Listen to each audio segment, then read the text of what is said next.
ಯಾರು ಇಲ್ಲ. ಯಾಕಂದ್ರೆ ಎಷ್ಟೋ ಕೋಟಿ ಗಂಟ್ಲೆ ಅಂತಾರಲ್ಲ ನಾವು ನಂಬಿಕೆ, ಎಷ್ಟು ಕೋಟಿ ಕೋಟಿ ಆದ ಬಳಿಕ ನಾವು ಜನ್ಮ ಕಳಿತೀವಂತೇವಲ್ಲ, ಅದಕ್ಕ ಬಸವಾದಿ ಶರಣರು ಎಷ್ಟು ಮೆಟ್ಟಿದಂತ ಭೂಮಿಯಲ್ಲಿ ಅದ್ಭುತವಾದಂತ ಕ್ರಾಂತಿಯನ್ನು ಮಾಡಿದ್ರು. ಜಗತ್ತಿನಲ್ಲಿ ಬಹುದೊಡ್ಡ ಕ್ರಾಂತಿ ಯಾವುದಾದ್ರೂ ಇದ್ರೆ ಅದು ವಚನ ಸಾಹಿತ್ಯ, ಅದು ಶರಣ ಕ್ರಾಂತಿ. ಜಗತ್ತಿನಲ್ಲಿ ಆ ಫ್ರಾನ್ಸ್ ಕ್ರಾಂತಿ ಅಲ್ಲ, ರಷ್ಯಾ ಕ್ರಾಂತಿ ಅಲ್ಲ, ಯಾವ ಕ್ರಾಂತಿ ಅಲ್ಲ, ನಮ್ಮ ವಚನ ಸಾಹಿತ್ಯ ಸಮಾನತೆಗಾಗಿ ಕ್ರಾಂತಿ ಮಾಡಿದಂತವ್ರು.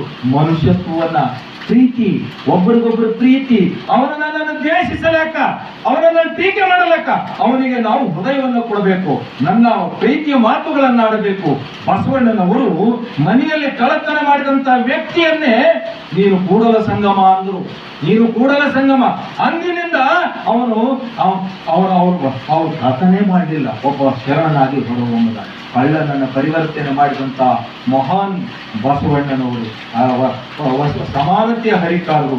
ಎಂತ ಅದ್ಭುತ! ಅವರಿಗೆ ಏನ್ ಹೇಳ್ತಾರೆ? ಪ್ರಜಾಪ್ರಭುತ್ವದ ಬೀಜಾಂಕುರವನ್ನು ಬಿತ್ತಿದಂತವ್ರು ನಮ್ಮ ಬಸವಣ್ಣ. ಇವತ್ತು ಜಗತ್ತು ಬಸವಣ್ಣನವರ ಕಡೆ, ಬಸವಾದಿ ಶರಣರ ಕಡೆ ನೋಡಕತ್ತದ. ನಾವು ಏನ್ ಮಾಡಿರ್ತೀವಿ? ಇನ್ನೊಂದು ಕಡೆ ಹೋಗಕತ್ತೀವಿ.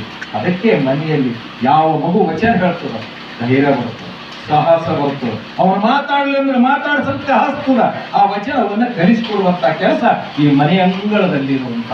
ಅದಕ್ಕೆ ಏನಂದ್ರೆ ಮನೆ ಅಂಗಳದಲ್ಲಿ ವಚನ ವೈಭವ. ನಮ್ಮ ವಿಶ್ವನಾಥ ಗೌಡನವರು ನಾವು ವಿಚಾರ ಮಾಡೋದು, ಇದಕ್ಕೇನ್ ಕೊಡೋದು? ಮನೆಯಲ್ಲೇ ಮಾವನೆ ಕಾಪಿ ಆಗ್ತದೆ, ಮಾಡೋದು ಬೇಡ. ಇದಕ್ಕೊಂದು ಹೊಸದು.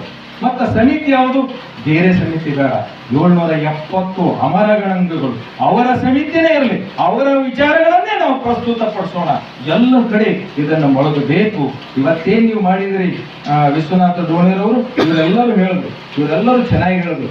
ಇವತ್ತು ಆ ಮೂರ್ತಿಯನ್ನು ಸ್ಥಾಪನೆ ಮಾಡುವುದಕ್ಕೆ ತಾಲೂಕಿನಲ್ಲಿ ಎಲ್ಲಿ ಇದ್ದಿಲ್ಲ. ನಮ್ಮ ಕೋಲ್ಡಾದ ಜನ ಎಂತ ಹೃದಯಗಳು! ಬಸವಣ್ಣನನ್ನೇ ಮೊದಲೇ ಅವರು ಸ್ವಾಗತ ಮಾಡಿದ್ದಾರೆ. ಈ ಊರಿಗೆ ಬಸವಣ್ಣನವರನ್ನೇ ಸ್ವಾಗತ ಮಾಡಿದ್ದಾರೆ. ಅಂತ ಈ ಜನ ಎಷ್ಟು ಸಾಮರಸ್ಯದ ಬದುಕಿ. ಕೋಲ್ಡ ಅಂದ್ರೆ ಕೊಡುವ ದಾನಿಗಳು, ಕೊಡಗೈ 7 ಅಗಿಸಿರುವಂತ ಊರು. ಎಂಥ ಜನ ಇದು! ಅದ್ಭುತ! ಎಲ್ಲ ಊರು, 7 ಊರುಗಳು ಕೂಡಿದಂತ ಊರು ಈ ಜನ, ಇಲ್ಲಿನ ಸಂಸ್ಕೃತಿ. ಅದಕ್ಕೆ ನಾನು ಒಂದು ಸಲ ವಿಚಾರ ಮಾಡಿದೆ. ನಾನು